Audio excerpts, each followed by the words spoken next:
എഫേസ്യർക്ക് എഴുതിയ ലേഖനം 1-ാം അധ്യായം 4-ാം വാക്യം, തൻ്റെ മുൻപാകെ സ്നേഹത്തിൽ പരിശുദ്ധരും നിഷ്കളങ്കരുമായിരിക്കാൻ ലോകസ്ഥാപനത്തിന് മുമ്പ് തന്നെ അവിടുന്ന് നമ്മെ ക്രിസ്തുവിൽ തിരഞ്ഞെടുത്തു. ഇത് മറിയത്തെ സംബന്ധിച്ചിടത്തോളം വളരെ വ്യക്തമാണ്, അത് ഉചിതമാണ്. ലോകസ്ഥാപനത്തിന് മുമ്പ് തന്നെ അങ്ങനെ മറിയത്തെ തിരഞ്ഞെടുത്തു.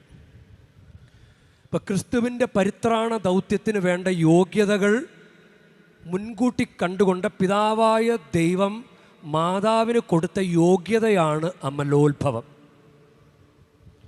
പിതാവായ ദൈവം കൊടുത്ത കൃപ മൂലം യേശു ക്രിസ്തുവിൻ്റെ യോഗ്യത വഴി, ദൈവപുത്രനല്ലേ, അപ്പോൾ യേശു ക്രിസ്തു ഒരു പാപമില്ലാത്ത ഒരാളിൽ ഉരുവാകുമ്പോൾ, പരിശുദ്ധ മറിയത്തിൽ ഉരുവാകുമ്പോഴും പരിശുദ്ധ മറിയത്തിൻ്റെ ഗർഭധാരണത്തിൻ്റെ ആദ്യ നിമിഷത്തിൽ തന്നെ ജന്മപാപത്തിൻ്റെ കളങ്കത്തിൽ നിന്ന് സംരക്ഷിക്കപ്പെട്ടു. അത് അനാദിയിൽ ലോകസ്ഥാപനത്തിന് മുമ്പ് തന്നെ മറിയത്തെ അങ്ങനെ തിരഞ്ഞെടുത്തു.